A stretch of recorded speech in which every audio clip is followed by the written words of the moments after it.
கோளும் ஒன்றாய் காண அங்கு கற்பகம் என்னும் கடவுளின் மெய்யில்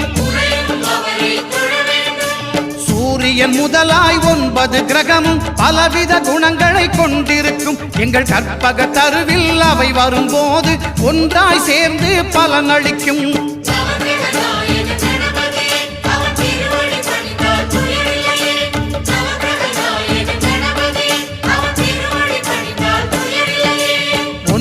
கோளும் ஒன்றாய் காண